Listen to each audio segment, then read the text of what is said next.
भगवती जगदम्बा आद्या शक्ति पूर्ण प्रकृति महामाया योग माया भुवनेश्वरी चंडिका देवी जी को मैं प्रणाम करता हूँ। तो हम पढ़ रहे हैं कि महिषासुर जिसकी मृत्यु के लिए देवी देवताओं की शक्ति से सम्मिलित शक्ति से निर्मित हुई, तो वो देवी उसको मारने के लिए आ गई हैं। उन्होंने गर्जना की और महिषासुर को कौतूहल हुआ और उस स्त्री के सौंदर्य का, देवी जी के सौंदर्य का वर्णन सुनकर वो आसक्त हो गया और उसने अपने मंत्री को भेजा। मंत्री असफल होकर लौट आया, देवी को समझाने में असफल रहा, देवी तैयार नहीं हुई महिषासुर से विवाह करने के लिए। तो अब महिषासुर ने ताम्र से कहा, ताम्र नामक असुर से कहा कि ताम्र तुम जाओ और जैसे भी हो सके उस स्त्री को पकड़कर ले आओ और मारना नहीं, हत्या मत करना। यूं तो वो हत्या कर भी नहीं सकते देवी की। तो व्यास जी कहते हैं कि जब ताम्र चला तो उसको रास्ते में भयंकर अपशकुन दिखाई दिए और उसका मन भय और चिंता से व्याकुल हो गया। आगे बढ़ने पर उसने भगवती को देखा। उस समय भगवती सिंह पर सवार थी और संपूर्ण देवता उन देवी की स्तुति कर रहे थे। सोचिए, ब्रह्मा विष्णु महेश भी और जो सारे देवता हैं, वरुण है, पवन, अग्नि, सूर्य, चंद्रमा इत्यादि, जिनकी स्तुति कर रहे हैं, तो वो कौन होंगी? वो उनकी जननी है। उन देवताओं का निर्माण उन देवी ने करवाया है। तो ताम्र सामनीति का प्रयोग करके विनीत बनकर सामने खड़ा होकर नम्रता पूर्वक मधुर वाणी में भगवती जगदम्बा से कहने लगा। उसने ये भी नहीं सोचा कि जगदम्बा का स्तर क्या है, ये किस स्तर की देवी हैं, ये महादेवी हैं। उन महादेवी से वो असुर कहने लगा कि देवी, मस्तक पर सुंदर सींग धारण करने वाले दैत्यों के सरदार महिषासुर तुम्हारे रूप और गुणों पर अपने को न्यौछावर कर चुके हैं और तुमसे विवाह करने के लिए उनकी हार्दिक अभिलाषा है। विशाल नेत्रों से शोभा पाने वाली देवी महिषासुर देवताओं के लिए भी अजेय हैं। तुम उनका मनोरथ पूर्ण करो, उन्हें पति रूप से प्राप्त करके अद्भुत नंदन वन में विहरने का अनुपम अवसर प्राप्त करो। और सर्वांग सुंदर शरीर के लिए सभी सुख सुलभ होते हैं, अतः ऐसे कमनीय कलेवर को पाकर सब प्रकार से सुख भोगना और दुख को दूर रखना ही तुम्हारे लिए समीचीन है, तुम्हारे लिए ही इस समय उचित है। करघोरु, तुम्हें इतने आयुध धारण करने की क्या आवश्यकता है? अब वो थोड़ा सा चालाकी दिखा रहा है। कमल जैसे कोमल ये तुम्हारे हाथ पुष्पों के गेंद पकड़ने योग्य हैं। भौं रूपी धनुष के रहते हुए भी इस धनुष की क्या आवश्यकता रह जाती है जो तुम्हारे हाथ में है?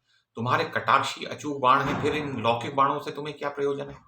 संसार में युद्ध को दुख का मूल कारण माना जाता है। इस रहस्य के जानकार मानव को युद्ध नहीं करना चाहिए। अब मानव कह दिया उसने, व्यक्ति कहना चाहिए, तो इस ऐसे व्यक्ति को युद्ध नहीं करना चाहिए। लोभासक्त अनुरागी व्यक्ति ही परस्पर लड़ते भिड़ते हैं, तो पुष्पों के द्वारा भी मारपीट करना अवांछनीय है। यहां तक कि पुष्पों से भी लड़ाई ठीक नहीं मानी जाती। तो फिर तीखे तीरों से युद्ध करने की बात ही क्या है? क्योंकि अपने अंगों का छिद जाना किसी के लिए भी प्रसन्नता का कारण तो हो नहीं सकता। अतएव सुंदरी, तुम्हें कृपा करनी चाहिए। देवता और दानव सभी हमारे महाराज का सम्मान करते हैं।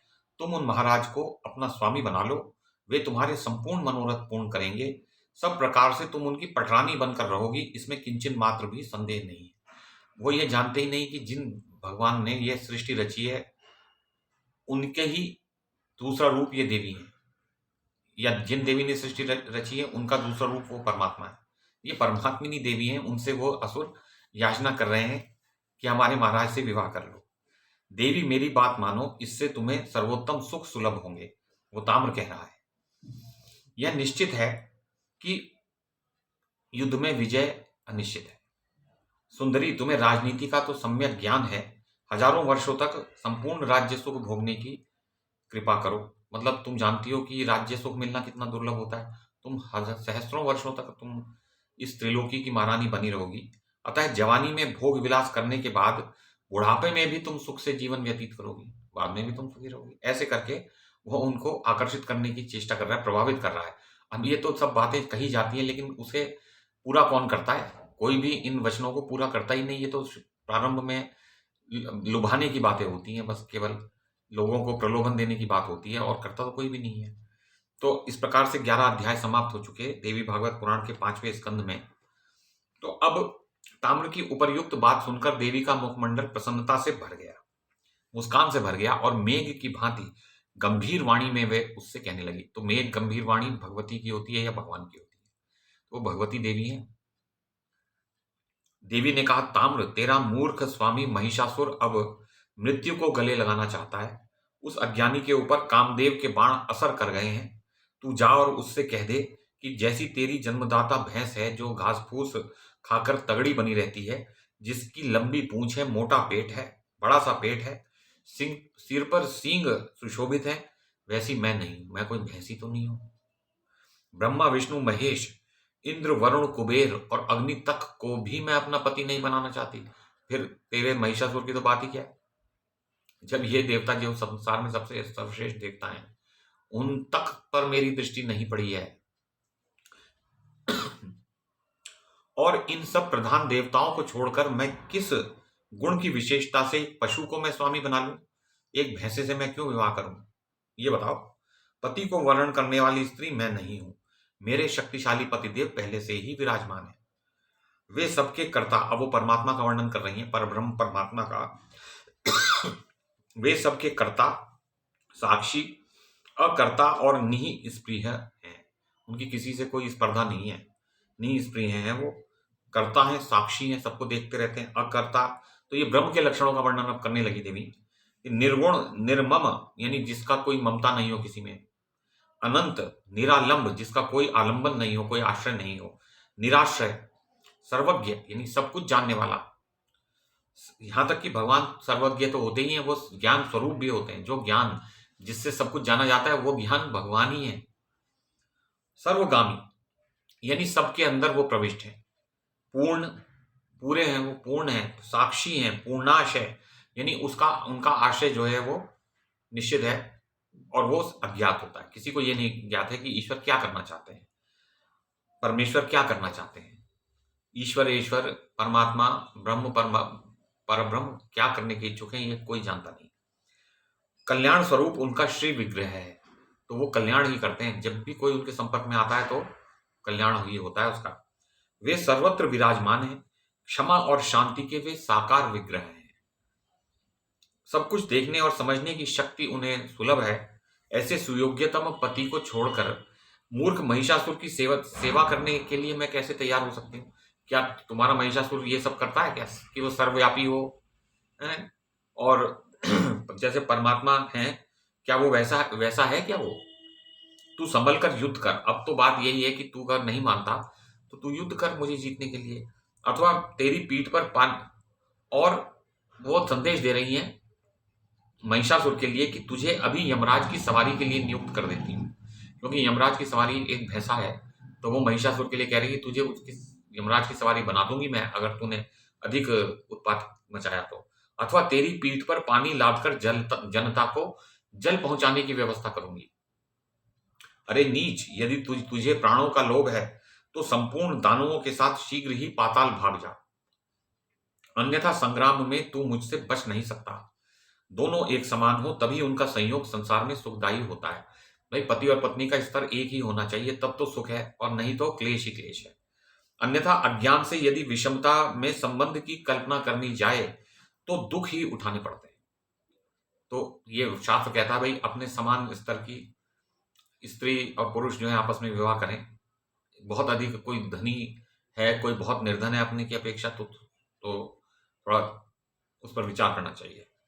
तेरी बुद्धि पर पत्थर पड़ गए हैं, इसी से तू कहता है भामिनी तुम मेरे महाराज की उपासना करो। अरे, कहां मैं और कहां सींग वाला महिषासुर? ऐसे दो व्यक्तियों में कैसा संबंध? जा अथवा युद्ध कर, जैसी तेरी इच्छा हो वैसा कर। मैं तुझे परिवार और सहित सपरिवार मृत्यु के मुख में झोंक दूंगी। अगर तुम मेरे सामने और बोला तो अब सोच ले कि तुम मर जाएगा। युद्ध अभीष्ट ना हो तो इस लोक को छोड़कर अन्यत्र सुख से जीवन व्यतीत कर। तो कहीं और चला जा। तो वो महिषासुर के लिए संदेश दे रही हैं कि तू मेरे सामने मत आ और मुझसे संदेश मत कहलवा, अब तू चला जा यहाँ से, या युद्ध कर। व्यास जी कहते हैं, इस प्रकार कहकर भगवती जगदम्बा ने बड़ी अद्भुत घनघोर घोर गर्जना की। इस अवसर पर उनके कल्पांत सदृश गर्जन से, कल्पांत जब होता है, जब प्रलय आने लगती है तो बहुत बादल गरजते हैं, और वो संवर्तक मेघ जो है, जो प्रलयकालीन मेघ होते हैं, वो हाथी की सूंड के बराबर मोटी मोटी जलधाराएं उनसे बरसती हैं, और पूरी पृथ्वी जलमग्न हो जाती है, सब कुछ पानी में डूब जाता है। और तो बड़े भयंकर उनकी गर्जना होती है, और वो गर्जना इतनी भयंकर होती है उनकी कि उससे ये जो मकान हैं, हमारे आवास हैं, वो सब हिलने लगते हैं, और फिर टूट टूट कर खंड खंड हो जाके बिखर जाते हैं। तो उनके कल्पांत सदृश गर्जन से दैत्यों के मन में आतंक छा गया। दैत्य जो है आतंकित हो गए। ऐसी गंभीर गर्जना हुई कि उसके प्रभाव से धरती कांपने लगी। अब देखते हैं कि क्या हुआ जब देवी गर्जी, तो उस गर्जन से क्या उत्पात उत्पन्न हो गए त्रिलोकी में। तो हम उन भगवती देवी जगदम्बा को प्रणाम करते हैं कि जिनके एक छोटा सा प्रयास त्रिलोकी को बनाने में लगता है, ये उनके लिए कोई बड़ी बात नहीं है। और सब प्राणियों की को वो उत्पन्न करके, उनकी रक्षा करके, उनका नाश करवाती हैं, और इस संसार की त्रिलोकी की स्थिति को बड़े अच्छे कल्याणमय ढंग से वो बनाए रखती है। बड़ी कल्याणमयी वो देवी महामाया जगदम्बा, परमेश्वरी, भुवनेश्वरी, मूल प्रकृति, योग माया, चंडिका देवी जी हैं। उनको मेरा प्रणाम।